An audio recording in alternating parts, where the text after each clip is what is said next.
Sa panahon natin ngayon, nauuso na ang digital payments or mga e-wallets. So, ang digital wallet na pag-uusapan natin ngayon ay GCash. Ito ay isang mobile wallet na maaaring gamitin para magtanggap, mag-send at mag-withdraw ng pera. Pwede din itong gamitin pambayad ng bills at iba pa. Napakadaling gamitin at gumagamit din ako nito personally. Kaya, masasabi kong ito ay user-friendly. So, paano gamitin ang GCash at paano mag-invest dito? May 4 na paraan kung paano mag-invest dito.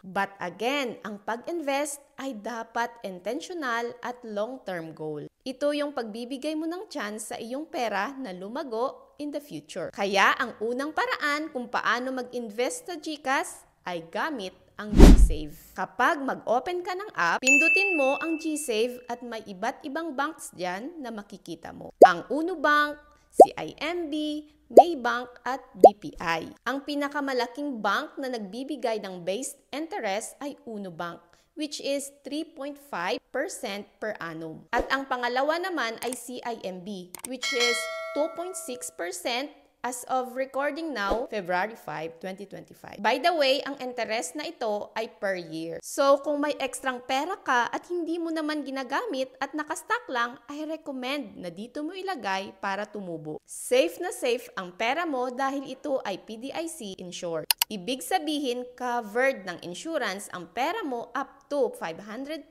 pesos na iyong ide-deposit. Pero kung ako ang tatanungin mo kung saang bank ilalagay ko ang aking pera, ito ay sa CIMB. Dito ko muna nilalagay ang aking pera pansamantala habang hindi ko pa ginagamit sa aking GCash wallet. At kapag oras na ng gamitan, ay of course, transfer ko ito sa aking GCash. At least, di ba, habang natutulog or hindi ko pa ginagamit ang aking pera, ay tumutubo. Take note ha, iba ang GSave sa GCash wallet. For me ha, mas safe ilagay sa GSave ang pera compared sa wallet. Alam mo ba na kahit kumakalat ang scam, ay safe na safe ang pera mo dahil kailangan ang OTP bago ma-withdraw ang pera mo sa GSave. So far, sa aking experience, hindi pa naman ako nawala ng pera using GCash. Pangalawa, paano mag-invest using GCash ay GFunds. Ito ay isang mutual fund na makikita mo under GInvest. Kapag pindutin mo ang GFunds ay may makikita kang iba't ibang mutual funds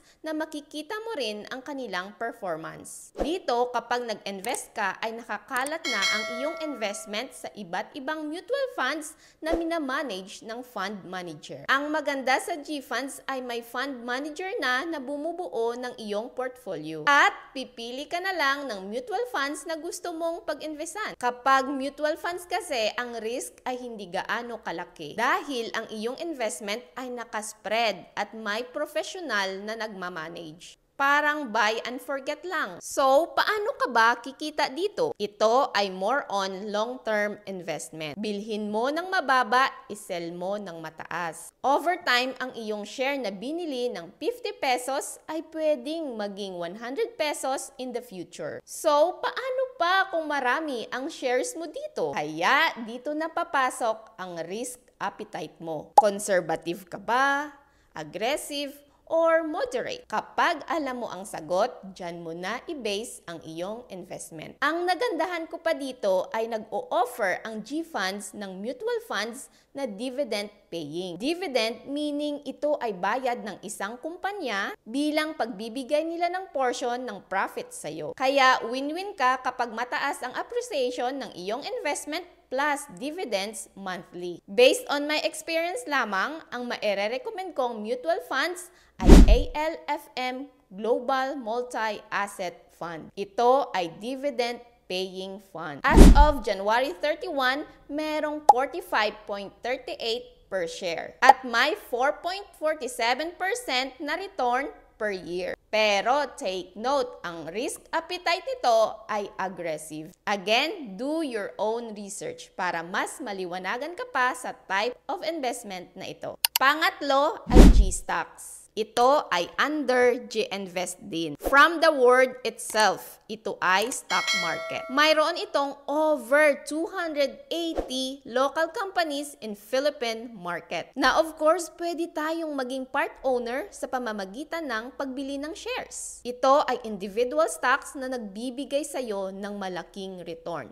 Pero ito ay mas risky at volatile sa market. Ang kaibahan ng stock market sa mutual fund ay direct kang part owner sa isang kumpanya. Samantala, ang mutual funds, which is under G funds, ay hindi ito direct at may fund manager na nagmamanage ng iyong pera. Sa stock market kasi, ikaw ang nagmamanage at nakadepende sa performance ng isang kumpanya na pinag-investan mo. Kung ikaw yung taong naniniwala sa isang kumpanya at gusto mong control ang pinag-i-investan mo, ang stock market ay para sa'yo. Pero kung ikaw ang taong palaging busy at gusto mong diversified ang iyong investment sa iba't ibang company, then ang mutual funds ay para sa'yo. Gets nyo ba?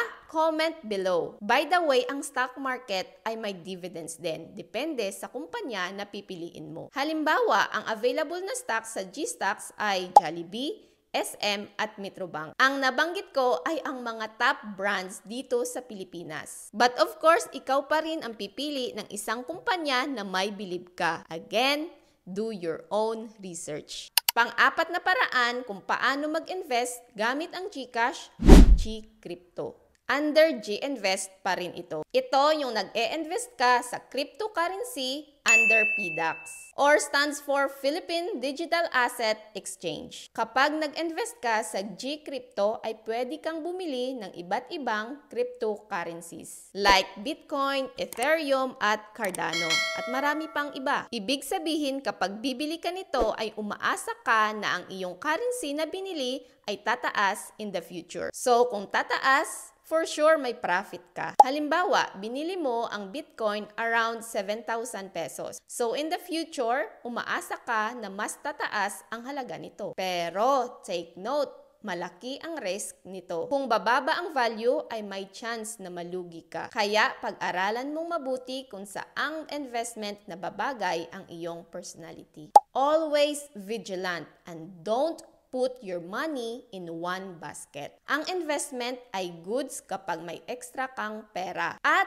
para talunin ang inflation. Personally, ang ginagamit ko aside from GCash wallet ay GFunds at GSave. Safe na safe ang pera. Also, before doing transactions, check nyo muna ang GCash website kung may maintenance ba sila para maiwasan ang delays. I recommend na mag-join din kayo sa GInvest community sa Facebook para makakuha pa kayo ng iba't ibang idea. Mag-research pa kayo ng marami para makakuha pa kayo ng more information. Again, matagal na akong gumagamit ng GCash at never pa ako nawalan ng pera. Tandaan, ang suggestion ko, i-store muna sa GSave ang pera kung hindi mo pa ginagamit at i-transfer na lang sa GCash wallet kapag kailangan na. At least, di ba, mas safe at lumalago pa. Disclaimer lang, hindi ako sponsored ng GCash at hindi din ako financial advisor. Kaya ano pang hinihintay mo? Mag-umpisa ka na ng iyong investments. So, don't forget to like,